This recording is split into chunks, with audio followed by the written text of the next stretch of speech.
बाद हम जो है वो नई इंसानियत की तरफ भी आएंगे। जब आदम ने गुनाह किया तो सबसे पहले जो पुरानी इंसानियत में हमें मिल गया वो था जिंदगी में, वो था गुनाह या नाफरमानी। जो सबसे पहला आपको अंसर मिला या जो सबसे पहली चीज मिली वो था गुनाह। इसे मौरूसी गुनाह भी कहा जाता है। मौरूसी का मतलब है विरासत में मिला हुआ गुनाह।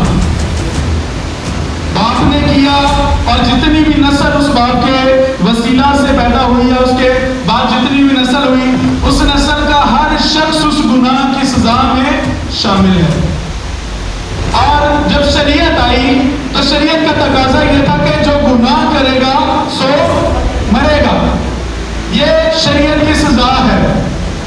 तो जब पुरानी इंसानियत में गुनाह आया तो गुनाह से सजा आई, सजा से मौत ने, और गुनाह ने क्या किया? कब्जा कर लिया इंसानियत पर। पुराने इंसान की बात कर रहा हूं, पुराने इंसान पर मौत ने और गुनाह ने क्या कर लिया जी? कब्जा कर लिया, बादशाही करने लगे पुरानी इंसानियत पर।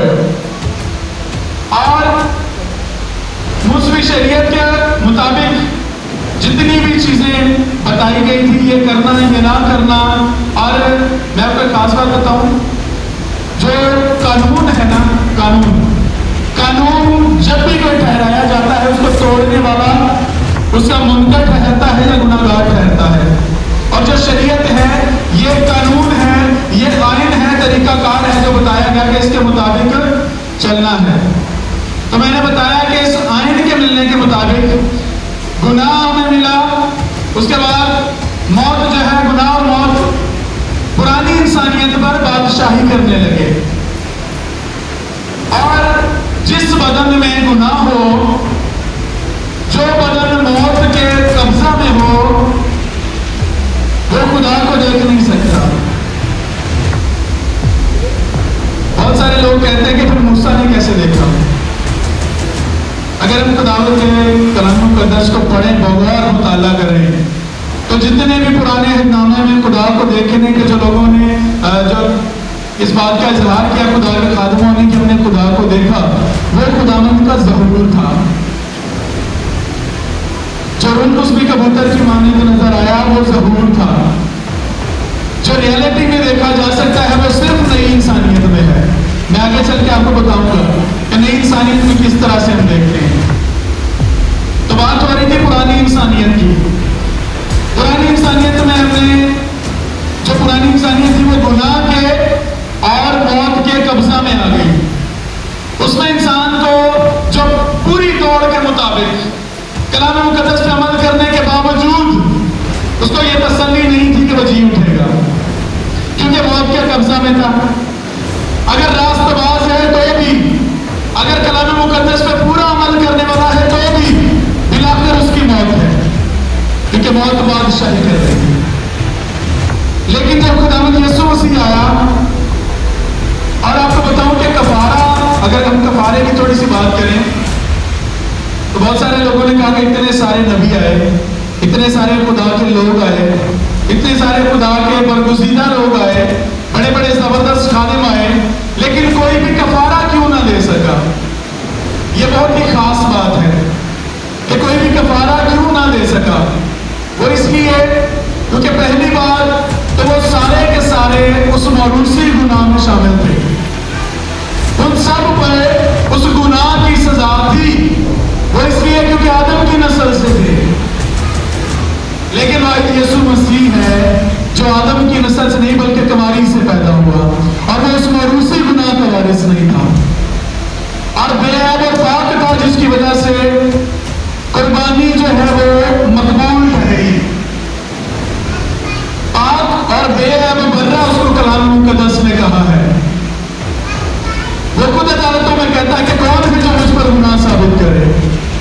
और कैसे बर्रे की, खुदा के बर्रे की, बल्कि मैं कहूंगा कैसे खुदा के बर्रे की जो है कुर्बानी हुई, मखलसी हुई, और उसके बाद खुदावंद का कलाम हमें फरमाता है कि जो कोई उस पर ईमान लाएगा वो हलाक ना हो बल्कि हमेशा की जिंदगी पाएगा।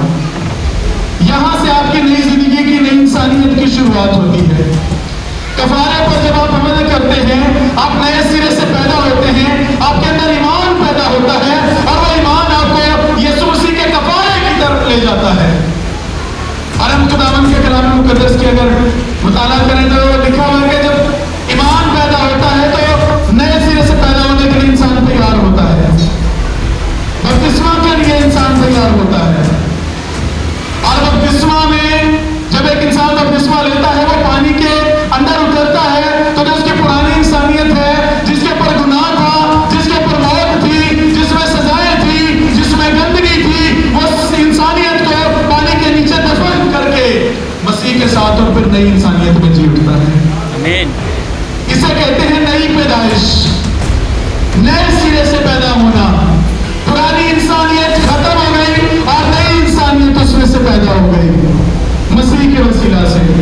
तो पुरानी इंसानियत के बारे में थोड़ा सा हम कलाम मुकद्दस में से देखते हैं और उसके बाद मैं आपके साथ मिलकर सीखूंगा कि नई इंसानियत में हम किस तरह से बढ़ते या किस तरह से कौन कौन सी चीजें हैं जो हम नई इंसानियत में सीखते हैं।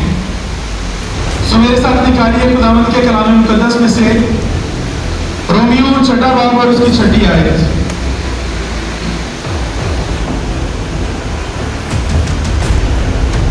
हालेलुया। मेरे साथ मिलकर निकालिए रोमियो 6 बाब और उसकी 6 आयत। और अगर किसी को भी बहन या भाई को मिल जाए, आप जरूर बुलंद आवाज से पढ़िएगा।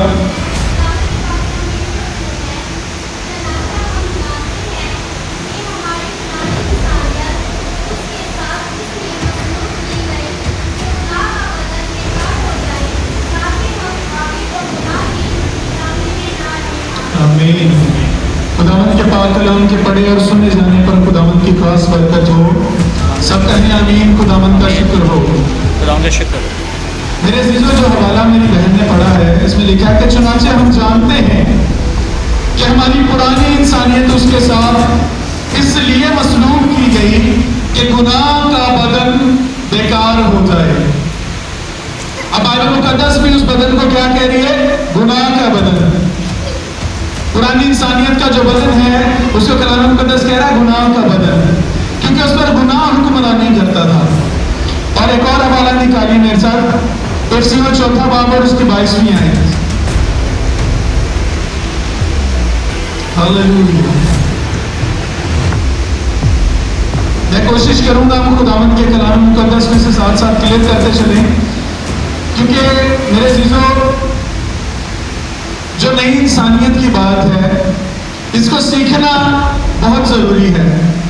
क्योंकि जो हम कई बार कोई जनाजा हो जाए, जो मैयत हो जाए ना, तो हम अक्सर बात करते हैं कि ये जो दफन हुआ ये हमारे साथ उड़कर इस्तकबाल करेगा। लेकिन उड़कर कौन इस्तकबाल करेगा ये बात हम नहीं जानते। खुदावंद के कलाम मुकद्दस में से अगर हम पढ़ें और मुताला करें तो हमें पता चलता है कि सिर्फ नई इंसानियत वाले उठेंगे, पुरानी इंसानियत वालों के पास जलाल नहीं है उठने का। तो इसलिए जरूर कलाम मुकद्दस को सीखिए। जब हम सीखते हैं तो फिर हम उसके मुताबिक जिंदगी गुजारते हैं, फिर हम अपनी जिंदगी में वो सारी बातों को करने की कोशिश करते हैं ताकि हम अपने खुदा के कलाम के मुताबिक जिंदगी गुजारें। सो मेरे साथ मैंने बताया था इफिसियों 4 बाब और उसकी 22वीं आयत से, जिसे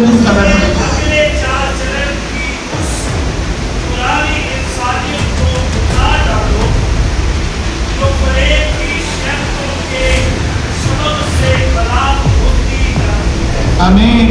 खुदावंद के कलाम में लिखा है कि तुम अपने अगले चाल चलन की उस पुरानी इंसानियत को उतार डालो जो शहवतों के सबब से, जो बदन की ख्वाहिशों के सबब से खराब होती जाती है। पुरानी इंसानियत पर जब मौत और गुनाह का कब्जा है वो इसी सबब से है क्योंकि वो है ही जिस्म में जिंदगी गुजारना। पुरानी इंसानियत जिस्म के मुताबिक जिंदगी गुजारने का नाम है। या वो जितने भी आपको पुराने नामे में कानून दिए गए हैं, जितने भी आपको तरीकाकार दिए गए हैं, वो सारे जिस्म के मुताबिक हैं।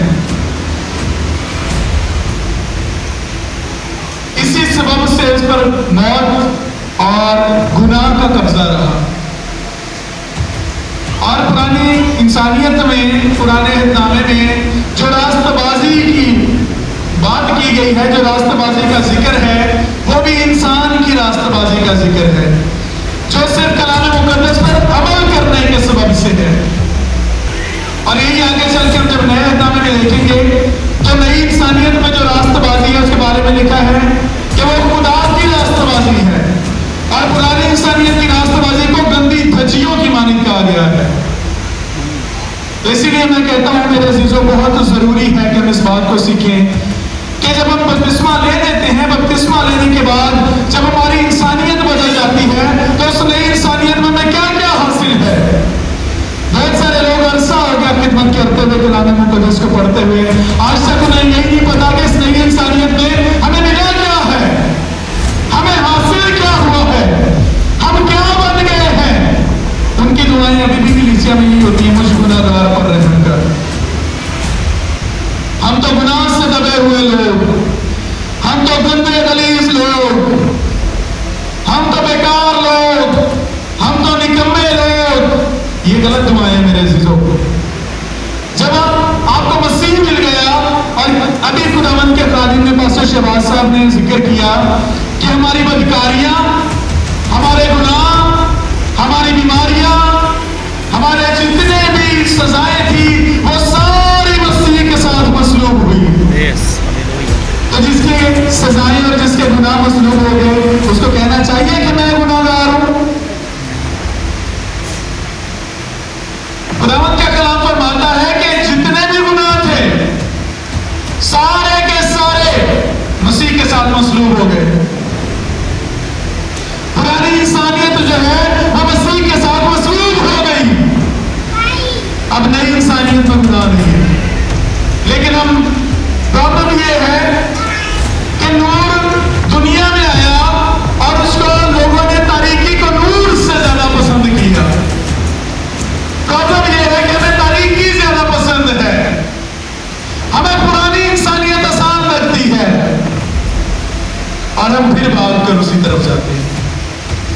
हम फिर उसी चीजों को, उन्हीं मामलात को लेकर चलना पसंद करते हैं, और वही हमारी रटी हुई दुआएं, मैं फला, मैं फला, मैं फला।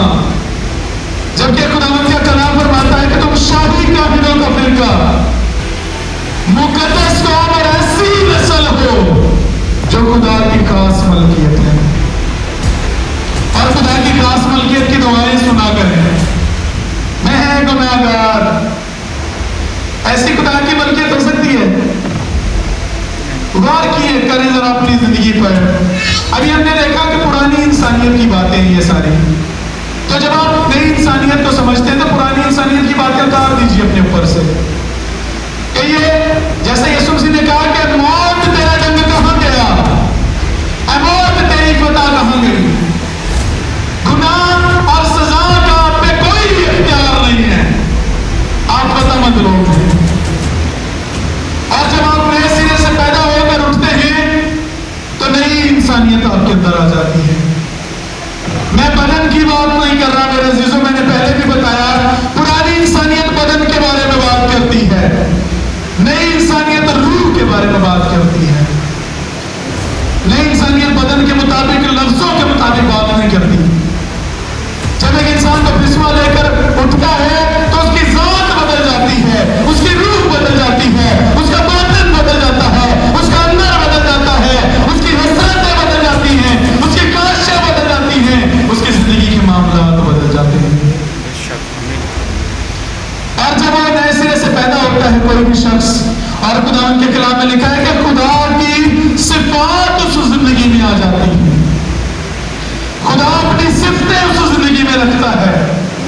अब जिस जिंदगी में खुदा की सिफतें हैं वो दुआ कर रहा हूं कि मैं गुनाहगार हूं, तूने मुझे कीचड़ से उठाया है। जी सही दुआ है। खुदा ने अपनी सिफतें आपके अंदर रखी है, और आप दुआ करें कि मुझे जैसा कोई गुनाहगार ही नहीं है।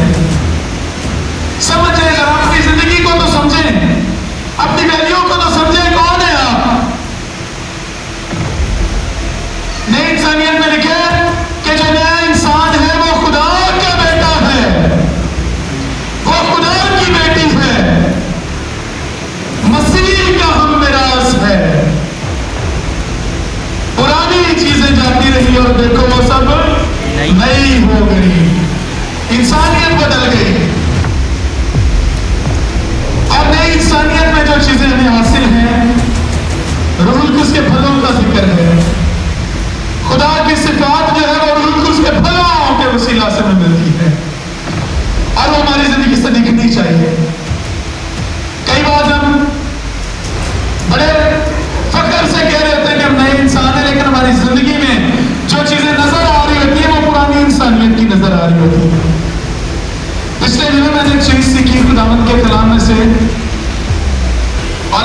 एटमॉस्फेयर से भी कि जो शख्स जिसकी नस्ल होता है उसकी सिफात उसके अंदर नजर आती है। मिसाल के तौर पे कोई बाप है, मिसाल के तौर पे मैं बाप हूं, जो मेरी नस्ल होगी, मेरी कोई ना कोई सिफ्त जो है वो मेरे बच्चों में नजर आएगी, जिससे हम देख के कहते हैं फलाना मुंडा ही, फलान ही बेटी है, क्योंकि उस बाप की सिफात नजर आती है अंदर। और जब हम आसमानी बाप के बच्चे बन जाते हैं फिर उसकी सिफात हमारी जिंदगी में नजर आनी चाहिए। हम बेटे हो खुदा के और सिफात इंसानी नजर आए, ये अच्छी बात नहीं है। और खुदावंद के कलाम मुकद्दस में से अगर मुताला करें तो उसके फलों में जो सबसे पहली बात है वो है मोहब्बत। हमारी जिंदगी में नजर आना चाहिए सबसे पहली बात वो क्या है जी? मोहब्बत। अब अगर मैं मोहब्बत की बात करूं तो ये इंसानी मोहब्बत की बात नहीं हो रही है। मैं एक बात अक्सर सरमन में इस्तेमाल करता हूं, जब भी मोहब्बत की बात आती है तो मैं कहता हूं कि जो इंसानी मोहब्बत है ये एहसासात की मोहब्बत है, ये फीलिंग्स की मोहब्बत है, और ये अचानक से शदीद हो जाती है और अचानक से शहीद हो जाती है। आप जब तक आपके एहसासात अच्छे हैं, जब तक आपकी फीलिंग्स अच्छी हैं, तब तक आपका प्यार बहुत परवान चढ़ जाएगा। वो बेटा हो, वो बेटी हो, माँ हो, बाप हो, जितने भी रिश्ते हैं, जब तक वो आपकी फरमाबरदारी कर रहे हैं, जब तक वो आपका ख्याल रख रहे हैं, जब तक वो आपकी तवक्कुआत को कर रहे हैं, आपका प्यार बुलंद और बुलंद बुलंद बुलंद होता चला जाएगा। जिधर जरा सी नाफरमानी हुई या घर वालों ने कोई बात ना मानी, माँ बाप ने मना किया कि ये तेरे लिए अच्छा नहीं है, जबकि माँ बाप तो अच्छा ही सोच रहे थे, उन्होंने बोल दिया तेरे लिए अच्छा नहीं है, वही मोहब्बत चाहिए, खत्म। मैं घर छोड़ के चला जाऊंगा, मैं घर छोड़ के चली जाऊंगी, मैं फलां जगह चला जाऊंगा, मैं फलां जगह चली जाऊंगी। क्यों? ये इंसानी मोहब्बत है, अचानक से शदीद और अचानक से शहीद। लेकिन इसके बरक्स जो खुदा की मोहब्बत है वो लाजवाल है, जो उसकी सिफ्तों के तौर पर, जो खुदा की सिफ्तों के तौर पर हमारी जिंदगी में आती है मोहब्बत, वो नेकी के इस नेकी नहीं चाहती, वो उसी से मोहब्बत नहीं करते जो उनसे मोहब्बत करते हैं। बल्कि खुदावंद के कलाम में मुकद्दस में लिखा है कि उसकी मोहब्बत की खूबी ये है कि जब हम गुनाहगार ही थे तब मसीह हमारी खातिर हुआ। अच्छी हालत की वजह से नहीं हुआ, रास्तबाज से इसलिए नहीं हुआ, गुनाहगार थे इसलिए हुआ। और उस वक्त हुआ जिस वक्त हम खुदा से दूर थे, हम गुनाह की गुलामी में थे, हम मौत की गुलामी में थे। और खुदा हमसे प्यार करता है, और ऐसा प्यार करता है कि उसने अपना इकलौता बेटा बख्श दिया ताकि जो कोई इस पर ईमान लाए हलाक ना हो बल्कि हमेशा की जिंदगी पाए। तो ये जो मोहब्बत है जो नई इंसानियत में है, ये लाजवाब मोहब्बत है और ये हमारी जिंदगी में नजर आनी चाहिए। अगर हम मफाद परस्त मोहब्बत करें तो इसका मतलब हमारे अंदर नई इंसानियत नहीं है, फिर हम अपनी जो पुरानी इंसानियत है उसी की मोहब्बत को जाहिर कर रहे हैं। और जो दूसरी बात है खुशी, ये सबसे मुश्किल काम है। ये वो फल है जो ईमानदारों की जिंदगी में भी बहुत कम नजर आता है। हर बंदा परेशान है, खुशी नजर नहीं आती, जबकि खुदावंद का कलाम फरमाता है कि खुश रहो, फिर कहता हूं खुश रहो। खुश रहने का तरीका कार क्या है? खुश रहने का जो पीछे मोटिव है, पीछे जो जड़ है वो क्या है? मेरे अजीजों, जब हम दुनियावी फिक्रों में लगे रहते हैं, जब हम दुनियावी मामलात में लगे रहते हैं तो गमगीन रहते हैं, दुख में रहते हैं। क्यों दुख में रहते हैं? मुझे किसी ने एक सवाल किया, कहने लगे पास्टर साहब जब हम खुदा के बेटे और बेटियां हैं तो हमारे मसाइल खत्म क्यों नहीं होते? जब हम खुदा के बेटे बेटियां हैं तो हमें पैसे ज्यादा क्यों नहीं मिलते? हम अमीर क्यों नहीं हो जाते? जब सारी दुनिया का मालिक हमारा बाप है तो हम अमीर क्यों नहीं है? हमारे पास गाड़ियां क्यों नहीं है? हमारे पास घरों की बहुतायत क्यों नहीं है? तो यहाँ से ही मैं एक बात आपको बताना चाहूंगा मेरे अजीजों, जो खुदा के बेटे बेटियां हैं उनको दौलत की तो जरूरत ही नहीं है। क्या लिखा है कि पहले